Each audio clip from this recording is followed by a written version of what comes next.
একটি কথা বলা পোষা শালিক পাখি প্রেমে পড়ে বসে অন্য একটি বন্য শালিকের। আর তাদেরই ভালোবাসার ফলশ্রুতিতে ব্যালকনির মাঝে নবীনের বানানোই ঘরে ডিম পাড়ে তারা। কিন্তু আদৌ এই শালিক দম্পতির ডিমগুলো ফুটবে কিনা জানতে হলে আমাদের আরো কিছুক্ষণ অপেক্ষা করতে হবে।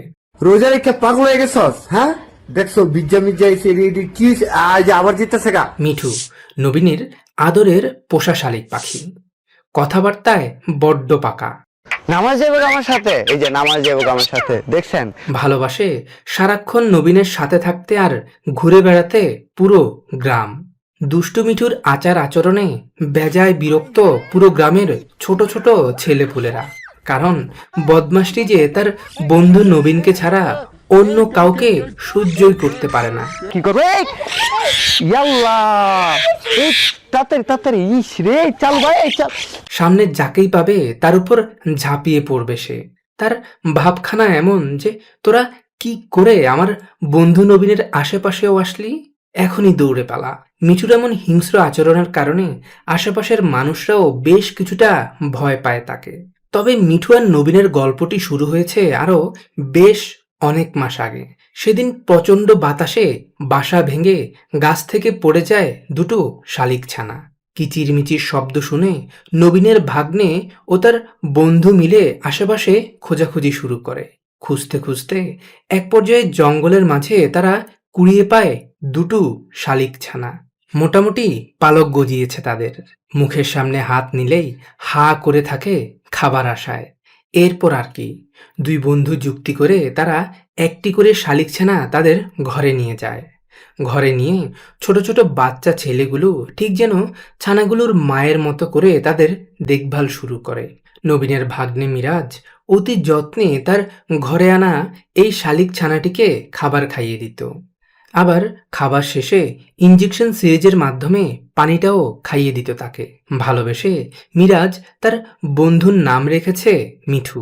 তবে সারাদিন মিঠুকে নিয়ে পড়ে থাকায় বেজায় বিরক্ত মিরাজের মা। প্রতিনিয়ত মায়ের কাছ থেকে বকাঝকা শোনার পরও সে মিঠুর যত্নের কোনো কমতি রাখত না।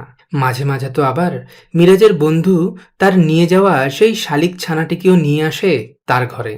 এরপর তারা একই সাথে তাদের দুজনকে খাবার খাইয়ে দেয়। এখন তারা বেশ বড় হয়ে উঠেছে, তবে তারা যে এখনো নিজ থেকে খেতে পারে না। এদিকে মিরাজের লেখাপড়া, খাওয়া দাওয়া, ঘুম সব যেন গ্রাম্য ভাষায় বললে টঙ্গে উঠে বসে আছে। এরই মাঝে মিরাজের বাসায় বেড়াতে আসে নবীন। মিরাজকে অনেক বুঝিয়ে সুজিয়ে শেষমেশ নবীন তাকে রাজি করায় পাখিটিকে ছেড়ে দিতে। কিন্তু অদ্ভুত বিষয় হলো মিঠুকে ছেড়ে দেওয়ার পরও সে যে আর যেতে চাইছে না। এদিক ওদিক একটু ঘুরে ফিরে সে যে বারবার ছুটে চলে আসছে নবীনের কাছে। না, দুষ্টু মিঠু যে কোনোভাবেই যেতে চাইছে না।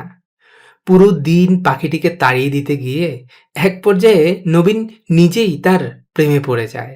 আর পড়বেও না কেন বলেন? মিঠু যে তার স্বাধীনতাকে বিসর্জন দিয়ে ভালোবাসার টানে বারবার তাদের কাছেই ফিরে আসছে।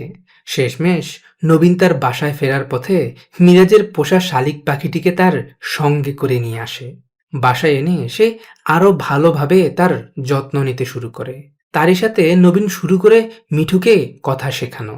দীর্ঘ প্রায় 3 থেকে 4 মাসের অক্লান্ত পরিশ্রমের পর নবীন শেষমেশ তার বন্ধু মিঠুকে অনেকটা মানুষের মতোই কথা শিখাতে পেরেছে।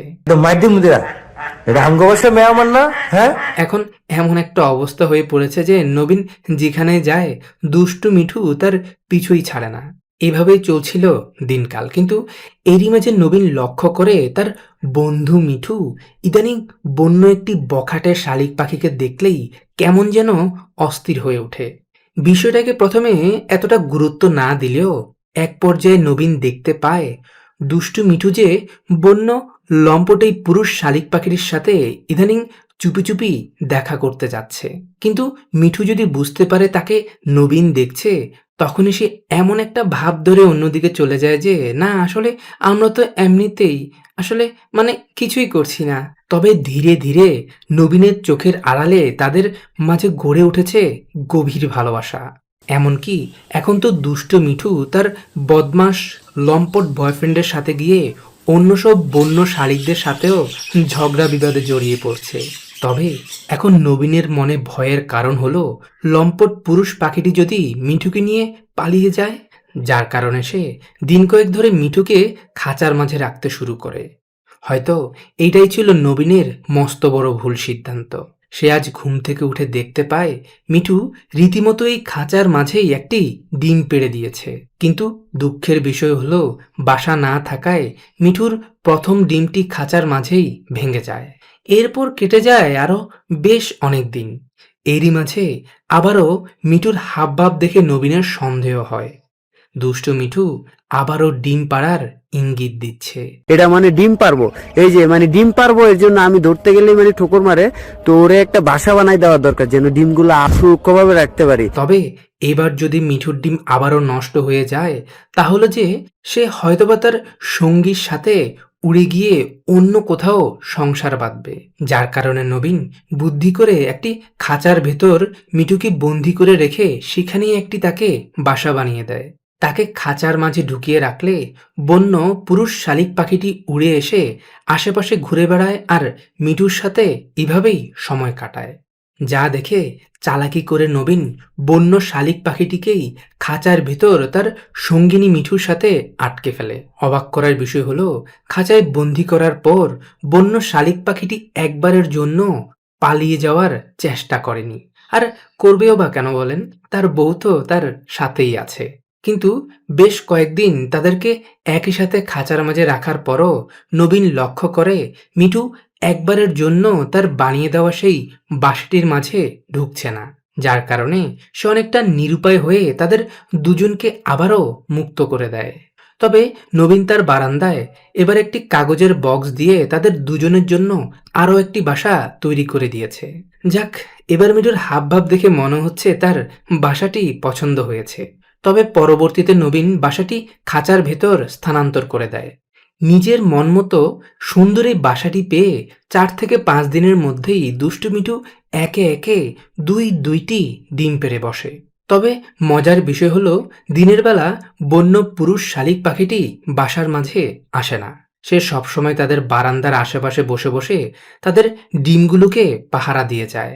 পুরোটা দিন মিঠু একাই তার ডিমগুলোতে তা দিলেও সন্ধ্যা হতেই বাবা পাখিটি ঢুকে পড়ে বাসার মাঝে। পুরুষ শালিক পাখিটি বাসার আশেপাশে আসলে নবীন একদমই বারান্দায় যায় না। তবে মিঠু আসতেই সে দৌড়ে গিয়ে তার সাথে কিছুক্ষণ সময় কাটিয়ে আসে। মিঠুর একটি বদ স্বভাব হলো সে পানি দেখলেই ঝাঁপিয়ে পড়ে গোসল করতে। এই যে বিজাইলা ডিম দিবা কেমনে?